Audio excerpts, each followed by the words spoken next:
Okay, pag-usapan natin itong si former human rights lawyer Harry Roque. Nung huli natin siya pinag-usapan, sinabi mo, wag muna siya magmaganda. Okay? Dahil hindi pa naman talaga siya nabibigyan ng asylum.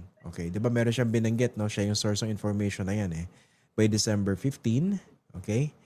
December 10, I May, think. may mga nagme-message sa akin na na mga kaibigan natin diyan sa Vienna. At parang lumalabas, merong sighting ni Harry Mhm. Roque diyan sa Vienna. 'Di ba 'yan naman yung dalawang options niya, tama ba? The Netherlands or Vienna because lumalabas ang first entry niya was Austria, tama? Well, yung visa niya was issued by Austria regardless of kung saan man ang Sorry, entry sorry, niya. sorry. Yeah, yeah. Yeah. It was issued by Austria. Okay. Mhm. So So, what's next for Harry Roque kung dito nga sa Austria ipoprocess yan? eto na, papunta na tayo dun sa sustansya nung kanyang asylum claim. Yung sinabi kong comment dun, side comment na wag magmaganda is more in relation to the fact na kasi kung kumikilos siya, kung magbibigkas siya, akala mo na-grant na yung asylum niya. Kasi kine-claim niya na may protection siya. Procedurally, may mga protections siya habang nakabinbin pa yung kanyang kaso. Pero kung Mm. pupunta tayo dun sa heart of the issue, in other words, yung basis ng claim niya for asylum and for protection, wala pa nga tayo dun. Dahil itong Netherlands, as it turns out, invoked the Dublin regulations. Kung refresher, Mm. kung Mm. saan ka nakakuha ng visa, dapat dun ka humingi ng asylum. So in other words, yun nga, na-confirm nga rin natin sa kanya mismo through his interviews na dapat nga papunta na siya ng Austria, hindi siya nakaboard, kaya na-site siya sa Schiphol Airport sa Amsterdam. The rest is history. Pero gaya nga na sabi mo, Christian, actually nakakatawa, double confirmation. May mga nag-feed sa'yo na information. Napunta ako sa isang Christmas party din sa Madrid. Turns out, yung kaibigan ko doon, tita niya, taga Vienna, at nakita rin nila si Mr. Roque sa Vienna. So, ano nangyayari? So, maaari nga bang nag-end of the road na siya sa Netherlands at nagpunta ng Vienna? Abangan ang susunod na kabanata. Pero, Mm. i-map out natin. Ano mangyayari? Pag pumunta siya sa Austria, ibig sabihin, papunta na tayo dun sa sustansya ng kanyang asylum claim. So, hindi naman siya start from scratch. Itutuloy lang yung sinimulan na niya. Pero ito na, sisimulan na yung substantive interview process sa Austria. So Mm. titignan na yung merits ng kanyang claim. And typically, ilang buwan bago lumabas yung decision doon. And actually, interestingly, Christian, backgrounder, ng mga bandang 2014, 2015, nagkaroon ng inflection point ng asylum system sa Europe. Yan yung Syrian refugee crisis, di ba? So, Austria was on the front line. It was one of the frontline Eastern European states. Naalala ko yun kasi nung time na yun, nagbakasyon kami nung kaibigan kong taga Vienna. Nag-decide kami, pupunta kami ng Budapest. From Vienna, nag-train kami. Tapos nung pabalik, sobrang hirap. Yun pala, yung mga papasok ng Austria, talagang binabantayan na nila. At dahil nga Mm. dito, from one of the more generous asylum systems in the world, Austria really tightened the screws on its asylum system kasi nga ang daming pumasok. So ito yung historical context sa pinanggagalingan natin na kumbaga, kung titignan mo sa Netherlands, matagal sana yung process. Pero itong sa Austria, hindi naman mabilis, pero mas mabilis siya in relative terms. Dahil Mm. sinimplify nila, streamline nila yung proseso nila compared to the Netherlands. Isa akong tanong, no? Alam natin Mm. yung mga European countries, very, very strong, very, very particular sila. At least most of them, no? Hindi rin naman lahat. Very, very strong, very, very passionate when it comes to human rights. Mhm. Pero kung ako yung ina-applyan ng political asylum ng isang katulad ni Harry Roque, hindi ba madaling basahin na ito nag-a-apply sa akin, political Mhm. asylum. Dating human rights lawyer ito. Tapos not so long ago, bumaliktad, nag-flip Mhm. 180 degrees. Naging Mhm. supporter ng isang berdugo, si Mhm. Rodrigo Duterte. Hindi Na ba under trial, di ba? isn't that plain to see for a country like Austria? Mhm. So yun nga, I think na-mention na rin natin dito and it's worth repeating, dalawang punto.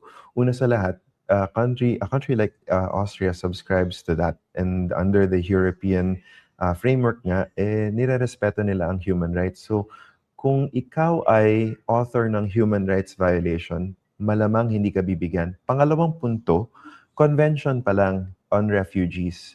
Sa first article pa lang, ine-exclude na nila sa definition ng asylum seekers and ng refugees yung mga mismong authors ng war crimes, crimes against humanity, human rights violation. Now, dun sa menu or sa order ng ng cast of characters dun sa nangyaring ang Operation Tokhang sa Philippines, he might not be the lead character, pero he's part of the cast dahil tagapagsalita siya nung isang napakalaking At saka, personality na hindi lang. Sorry diba?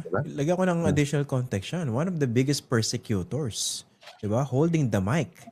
One of the strongest propagandists of the Duterte administration, di ba? Hindi natin nakakalimutan yung ginawang pambababoy nitong si Harry Roque na isang dating human rights lawyer dito kay Leila de Lima. Right. Oh. Right. Tapos pagtatanggol dito sa mga ginagawang katarantaduhan ni Rodrigo Duterte, di ba? Hanggang ngayon pinagtatanggol niya. I mean, everything is on record, di ba? Publicly accessible. So, you said, papunta na tayo sa substance, no? So, ganyan pwedeng di ba, masisilip at masisilip yan ng Austria. Kung ako siya, siguro pinagpapawisan na ako ngayon. Kasi Mm-hmm. kung papunta na tayo dun sa sustansya, papunta na tayo dun sa merits, tapos ginoogle search siya nung officer na magi-interview sa kanya. Naku, ang dami niyang ipapaliwanag na palabok at spaghetti dun sa interview center ng Austria. Pero in the meantime, syempre, tama naman siya. Procedurally, he can remain.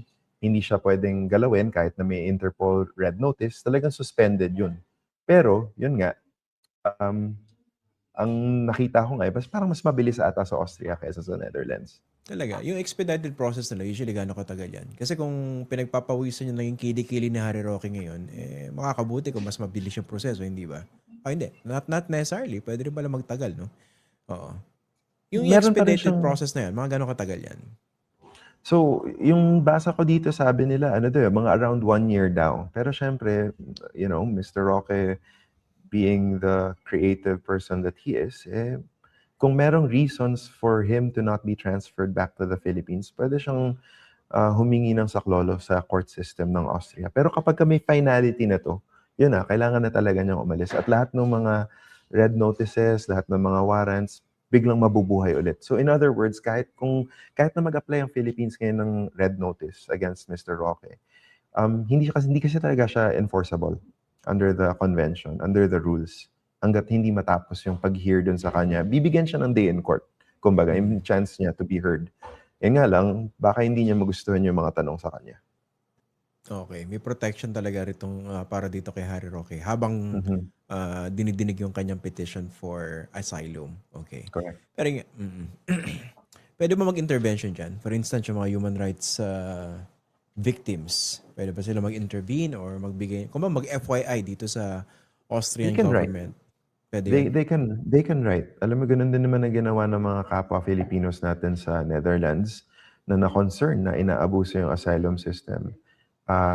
Yung objective ng asylum system all over the world, yung mga signatories sa Geneva Convention on the Protection of refugees nga, is to save lives, di ba? So parang kung gagawin ito to shelter the authors of crimes against humanity, human rights violation, parang na-defeat yung purpose, di ba? Yeah. It goes against the spirit of the convention. So, yung mga individuals, they can try to write. The Austrian authorities, they can write their members of parliament, their legislators, yung mga kanilang mga representatives, and manifest as citizens. If this was in Canada, for example, that's definitely something that you can do. Example, si Congresswoman Leila de Lima, talagang naging poster woman yan itong katarantaduhan ng Duterte administration. Diba, ginawa ng kaso. Tapos, diba, recognized pa ng European Parliament yan, Christian. Huwag correct. natin kakalimutan. Correct. Tapos katakot-takot na panunuya, panggagago ang ginawa dyan ni Harry Roque. Actually, nung nasa Congress pa yun si Harry Roque, isa yun sa mga persecutors itong si Leila de Lima, kung naalala pa ng mga kababayan natin. No? So, kunwari si Leila de Lima, pwede siyang sumulat sa Austrian government and pretty much give an idea of the kind of person Harry Roque is. Yeah. I mean, just like in the Netherlands, again, you have to understand it's a quasi-judicial process. So yung mga decision makers dito, yung mga mag-i-interview, while they decide on the case, they're also free to do their own research. At pwede rin nilang pakinggan yung mga extrinsic evidence, of course, with the fairness na ipepresenta sa kanya yan. Yung parte yan ng interview process. Ganyan, like, i-confront siya, oh, humingi ka ng asylum, pero yung basis mo, ito, tas yun pala, ito yung history mo. Please explain yourself. Ganun yung pagpunta natin doon sa sustansya. So, again, hindi lang siguro pawis, baka bato yung mga lumalabas sa pores, di ba? Nakakaba talaga pagkadating natin sa mga tanong na ganito na.